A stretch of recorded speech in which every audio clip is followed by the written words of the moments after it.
A'udzubillahi minasyaitonirrajim. Bismillahirrahmanirrahim. Assalamualaikum warahmatullahi wabarakatuh. Abang, kakak, ayah, bunda yang dirahmati Allah, keluarga besar Bebas Riba Indonesia. Alhamdulillah hari ini saya ketemu dengan seorang pengusaha. Tinggalnya di mana, usahanya di mana. Beliau namanya adalah Bang Novan Bang Novan. Bang Novan domisili di mana, Bang? di Bintaro. Bintaro. Alhamdulillah Bang Novan, kegiatan sekarang apa, Bang Novan? Jadi member JAS. Member JAS member JAS. Jembatan Amal Soleh. Member JAS, jembatan amal soleh. Masya Allah. Di mana ada amal soleh, di situ ada Bang Novan. Kita jadi jembatan. Jadi jembatan. Sesuai instruksi Kiai kan. Sesuai dengan instruksi guru ya. Siap. Apa yang membahagiakan jadi jembatan? Ini masya Allah banget bang. Jujur ya, karena alhamdulillah dikasih rezeki bisa kenal sama Kiai dan teman-teman Munzalan semua ya, yang sekarang udah jadi keluarga. Masya Allah tabarakallah tuh ternyata memang amal soleh ini benar-benar bisa merubah hidup kita 180 derajat lah. Kenapa aneh bisa bilang begitu? Karena selama ini aneh kerja, aneh ibadah, terus juga menjalankan aktivitas sehari-hari itu, tapi seperti masih ada yang kurang gitu bang. Masih aduh ini endingnya apa ya, aduh ini buat apa ya gitu. Masih terlalu banyak pertanyaan. Tapi once ketika Ustadz Kiai Lukman dan teman-teman Muzaman memperkenalkan bahwa kita setiap hari harus bisa beramal soleh, apapun itu bentuknya, baik itu dalam bentuk uang maupun tenaga, pikiran, itu ternyata masya Allah membuat kita nih, aneh pribadi nih ngerasa tenang banget bang. Tenang. Wah tenang banget. Maksudnya dalam arti kayak udahlah insya Allah ada lah. Ini pasti ada jalan keluar ya. Bismillah gitu. Itu aneh selama terakhir sekarang kan udah 5 tahun ya membersamai. Aneh tuh yang bikin aneh senang tuh bahagia dan tenangnya itu. Masya Allah. Masalah sih belum selesai. Masalah belum selesai. Masih ngantri nih. Iya. Cuma setidaknya Dapat kita tahu nih ketenangannya. ketenangan, kita tahu nih Allah nih ada nih. Iya. Gitu nih. Cuma tinggal masalah kapannya aja kan kita harus sabar ya. Masya Allah. Berarti sekarang udah tahu kalau Allah itu ada. Wah itu ngerasain banget bang. Masya Allah. Ngomong-ngomong, punya kisah angsuran nggak?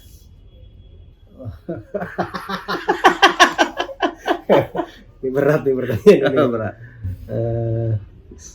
Yang berapaan bang? Oh, yang berapaan? Masya Allah. Yang berapaan? Abang tahu jumlah bank di Indonesia ada berapa? Bank di Indonesia ya ribuan lah sepertinya. Enggak, bank di Indonesia. Jumlah bank. Jumlah bank di Indonesia. Mandiri, BCA gitu. Kira-kira? Ya lebih. Kalau yang gede-gede, ya sekitar 10 sampai 20 seperti ini. Insya Allah sih saya 10 sampai 15 depan. Oh, member. Ya, mulai dari KTA, kartu kredit, KPR, modal kerja, modal kerja pribadi, modal kerja perusahaan, Masya Allah. terus investasi, ya kan? Nah itulah macam-macam lah. Macam-macam. Jadi alhamdulillah abang kakak ibu bunda, hari ini kita belajar langsung sama ahlinya. Ya, Gimana caranya biar bisa dapat dan gimana caranya biar selesai.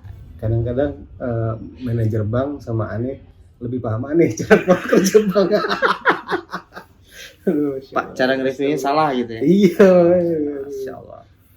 Pernah dalam 1 bulan bayar angsuran yang keberapa?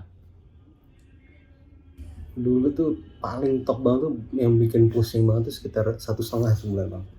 1,5 miliar. 1,5 miliar. Gede loh. Gede bang. Gede. Makanya ubanan banyak banget ya. Itu total plafon tertinggi pernah di angka berapa? Kalau di totalin. Kalau total ya yang dari 15 tempat tadi yang mungkin waktunya beda-beda, sekitar 50 kan. 50 apa? 50 miliar. Itu uang 50 miliar dipakai buat apa, Bang? Tapi itu nggak pribadi aja ya, maksudnya ada perusahaan. Ada perusahaan. Kita investasi kapal itu 30, Oke. terus ada KPR berapa rumah ya gitu lah, Kapalnya dipakai buat apa? buat nambang timah. Nambang timah. Berarti Hmm. antum ini pengusaha timah berarti. Iya nggak tahu juga ya, bisa dibilang begitu Bisa kali ya. dibilang gitu ya. Tapi sih kita nggak pernah nambang, Nggak pernah nambang. ngatur-ngatur doang. Ngatur-ngatur doang. Jadi seorang pengusaha timah ya punya perusahaan timah lah ya. Yang Iya. minjem bukan antum sebenarnya, kan perusahaan. Bukan perusahaan, hanya diamanahkan aja untuk Itu yang tanda tangan. ya sedihnya untuk tanda tangan riba itu bang. Itu masya Allah. Astagfirullah. Apa pengalaman yang didapat waktu masih ada kisah angsuran? Ini ya bang, kan itu baru benar-benar paham banget ternyata riba tuh sebegitu berbahayanya buat kehidupan kita tuh. Ya sejak kenal sama Kiai Lukman tuh kan 5 tahun yang lalu. Nah sebelumnya tuh kan aneh tuh yang aneh rasain tuh gelisah bang. Gelisah. Pertama tuh ya, jadi ini kalau nggak salah aneh pernah baca juga tentang riba tuh, ciri-ciri orang yang lagi riba tuh kan pertama gelisah, terus gampang marah-marah, Oke. berpikir tuh nggak pernah tenang gitu, harus segala sesuatu terburu-buru ya kan. Oke. Terus nggak bisa ngelihat dengan jelas lah gitu kondisi itu kan. Pas selalu cepat mengambil inisiatif gitu. Nah sama satu lagi tuh bawaannya tuh was-was aja bang. Was-was Aja. Gelisah, marah-marah, buru-buru, nggak tenang, was-was. Masya Was-was Allah. aja. Tidur susah. Karena kan harus mikir ya besok gimana ya gitu kan. Gitu. Nah itu anak sempat ngalamin episode itulah. Gitu. Berapa tahun ngalamin episode itu? Atau dari tahun berapa? Dari tahun? Mulai dari tahun 2009, 2010 ya. 2009 sampai 2010. Kecil ya, 2009 ya, baru-baru inilah ya. 2009 ya berapa tuh? Ya, 10 tahun lalu ya. 10 tahun. 10 tahun. Oke, yang mulai ngerasa makin tergesa-gesa, makin nggak nikmat lagi, tahun kapan? Itu lah tahun 2012 lah. 2012. Berarti 3 tahun aja yang nyaman ya? 3-4 tahun lah. 3-4 tahun ya? Nggak nyaman juga sih. Oh nggak nyaman juga. Tiap cair abis itu udah habis aja bang ya. Aduh, dulu tuh bang ya. Ya. Uang tuh single digit, udah khawatir bang. Single digit. 9 juta berarti lah ya. 9 juta, 5 juta, 1 juta, 2 juta udah deg-degan banget bang. Oh besok gimana nih segala macam. Ya pokoknya nggak bisa nih bang. Sekarang bang, mungkin pernah di bawah 50.000, tenang-tenang aja. Gitu loh, itu ya, aneh paham tuh yang namanya keberkahan tuh di situ ya. Jadi uang banyak kalau nggak berkah, impact ke kitanya tuh malah buruk gitu. Masya Allah. Tapi uang sedikit ada keberkahan, ya Allah bang, nggak ada uang nih misalnya di bawah 50.000 ya, tapi tiba-tiba ada yang ngajak makan di hotel bintang 5. Masya Allah. Teman-teman lu ikut gua aja deh meeting nih di mana, di Shangri-La gitu. Wah makan iya satu, udahlah pokoknya buffet gratis gampang gitu. Makan gitu, temen meeting ya kan. Terus diajak liburan bang, ke Bali sebulan, bawa istri anak, nggak keluar uang. Masya Allah. Nginepnya di hotel bintang 5 pindah-pindah. Nah itu kan itu yang namanya rezeki itu kan. Tapi itu semua terjadi setelah sadar betul bahwa riba itu nggak bener lah. Riba itu samanya kita berperang sama Allah kan. Ya yang benar harusnya kita jauhi. Nah, memang aneh jujur belum bisa menyelesaikan semua bang. Belum selesai semua. Aneh berkomitmen sejak bertemu Kiai dan belajar sama ya salah satunya imam juga ya kan tentang bahayanya riba. Aneh berkomitmen untuk nggak nambah riba dan mau menyelesaikan. Sekarang masih berapa? Sekarang sisa ada 10 sama 2 KPR lah, 13 lah bang. Oh 13, kecil. Ya dikit gede lah. juga sih bang. Oh gede juga Bang. Kan pernah ngerasain yang 50. Iya. Ya, jadi 13 sih tekanannya nggak begitu lah. Ya alhamdulillah udah bisa tidur nyenyak. Udah bisa tidur nyenyak. Ya, Saya pernah ketemu teman Dia tuh gelisah hutangnya 80 juta. Hmm. 80 juta. Lalu nggak sengaja saya ajak jalan. Hmm.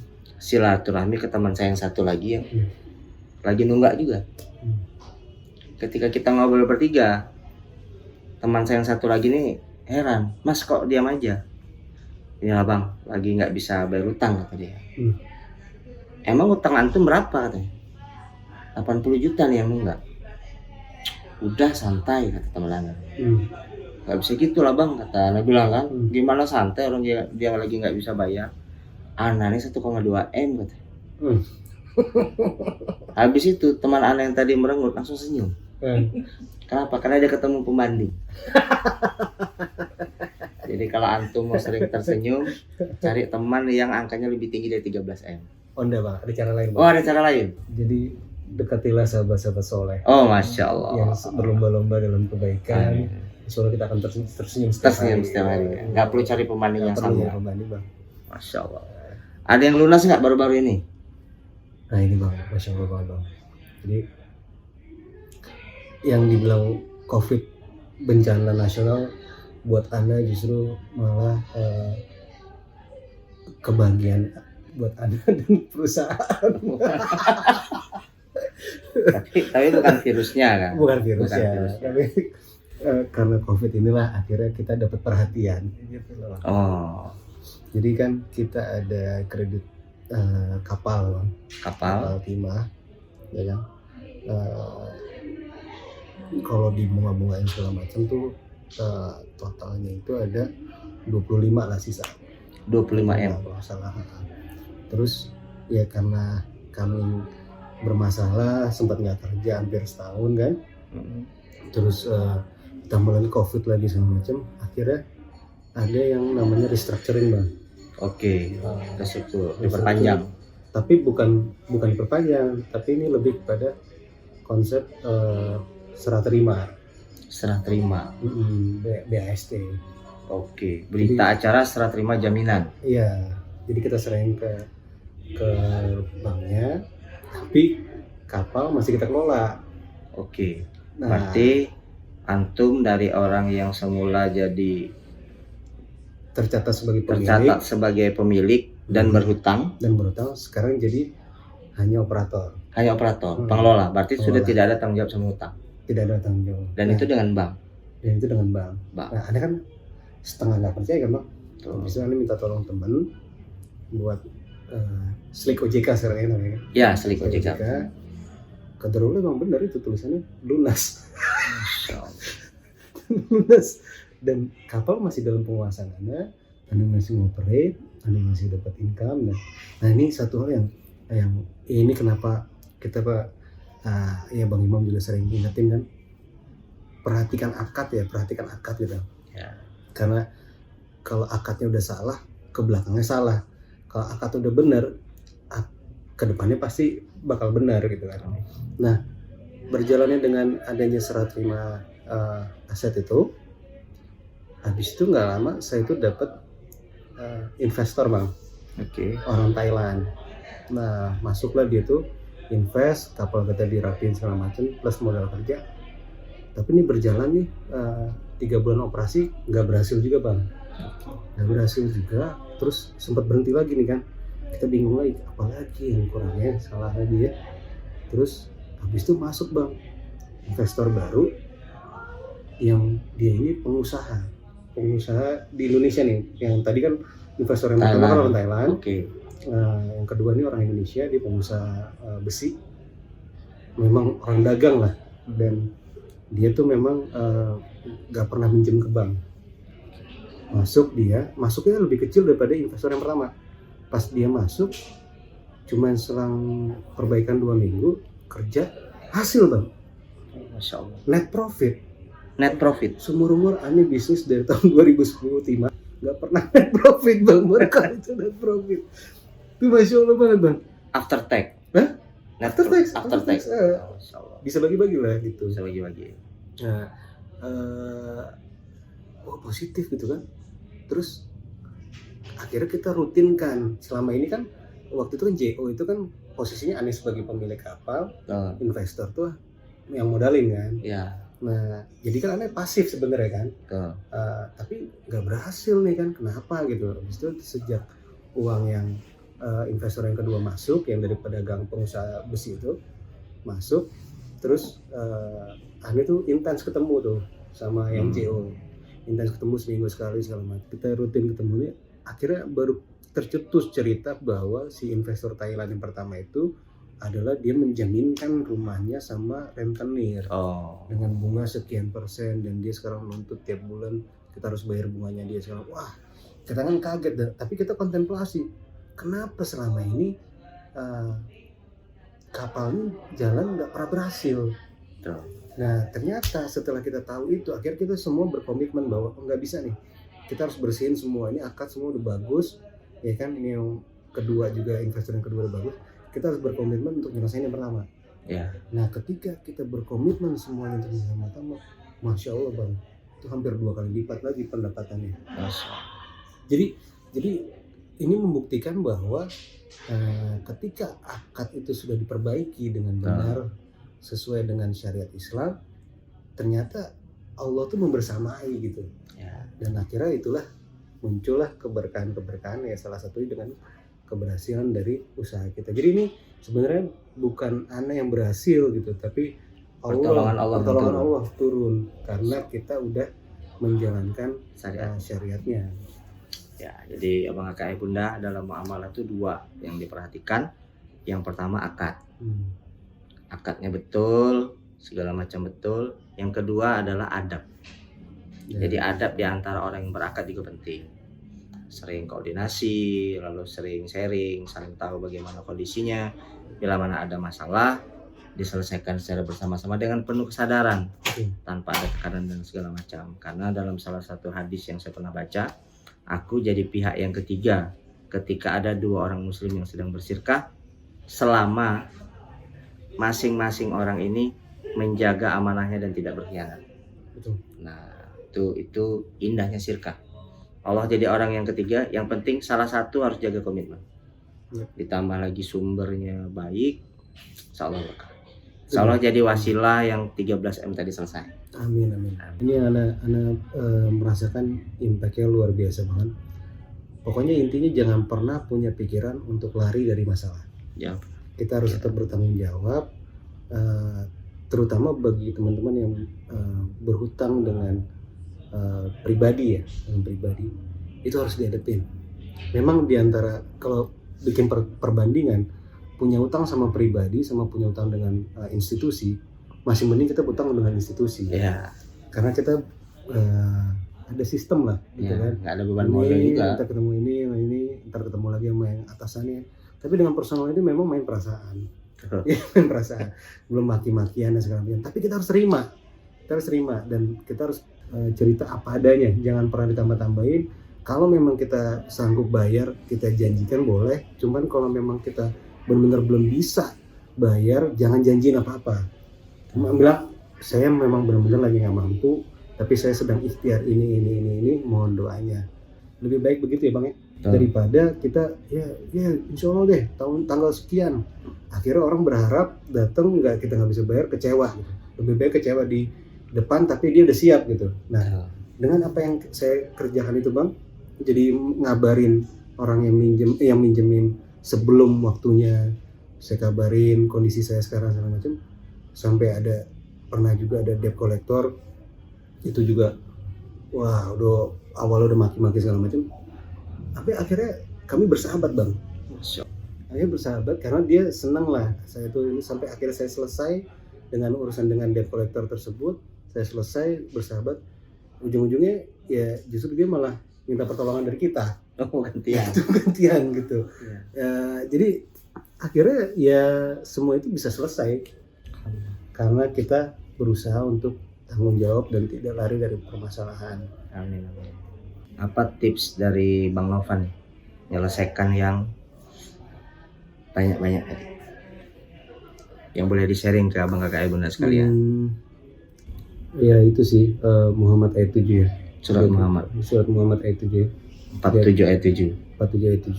Jika kita menolong agama Allah, niscaya Allah akan menolong kita dan menangguhkan kedudukan kita dan meneguhkan. betul. Situ kan kita tolong dulu agama Allah, baru Allah nolong kita, ya kan?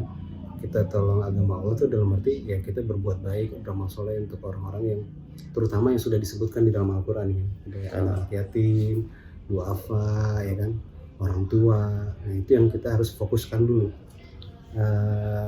Nanti akan muncul pertolongan dari arah yang tidak diduga-duga itu, masya Allah, ketika kita menjalankan itu semua. Pokoknya buang semua logika manusia kita, karena kalau pakai logika itu nggak akan ada yang bisa selesai. Tapi justru dengan kita menjalankan perintah Allah, kita perbaiki hubungan kita sama orang tua, perbaiki dengan hubungan kita dengan orang sekitar kita, ngasih makan anak-anak yatim, menghafal Quran, bahagiakan mereka, itu tuh nanti ada aja deh pertolongan Allah. Kita dapat kontrak baru, kita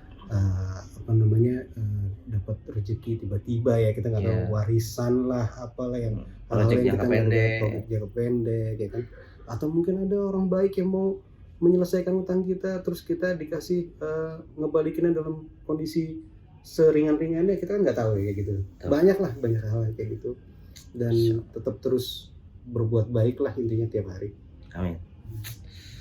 Baik, abang kakak bunda sekalian, tadi beberapa tips dari Bang Nopan saya coba ulang. Yang pertama, pegangan beliau ada di surat Muhammad ayat 7, surat ke-47 ayat 7, ya ayyuhalladzina amanu in tansurullaha yansurkum wa yutsabbit aqdamakum. Hai orang-orang yang beriman, jika kamu menolong agama Allah, maka Allah akan menolongmu dan meneguhkan kedudukanmu. Artinya salah satu tips kunci sukses beliau masih mengurangi ya Bang, ya belum selesai. Mengurangi beban. Kisah angsurannya adalah dengan cara jadi jembatan amal soleh. Mungkin kita nggak bisa bantu, minimal kita bisa ngajak. Betul. Ya, kita nggak bisa bantu harta, kita bisa bantu tenaga. Insyaallah mudah-mudahan jadi inspirasi, dan tidak lupa mohon doa juga dari seluruh abang kakak bunda sekalian. Semoga 13 miliarnya yang masih diikhtiarkan sama Bang Novan bisa diselesaikan Allah dengan rizki yang terbaik, berlipat ganda dari arah yang tidak disangka-sangka dalam waktu yang sesingkat-singkatnya. Terima kasih. Dan semoga yang mendoakan akan diberikan banyak kebaikan, karena tidak ada balasan dari satu kebaikan kecuali kebaikan pula. Hal jazaa'ul ihsan ilal ihsan. Kita doakan kepada seluruh abang kakak bunda yang menyaksikan video ini, semoga bisa hidup tenang tanpa hutang, hidup bahagia tanpa riba, hidup berkah di jalan Allah. Yang baik-baik datang dari Allah, yang kurang baik saya mohon maaf. Demikian kisah angsuran di kesempatan kali ini. Jumpa lagi di video-video selanjutnya. Barakallahu fikum, billahi taufiq wal hidayah. Wassalamualaikum warahmatullahi wabarakatuh. Thank you Bang Imam. Siap.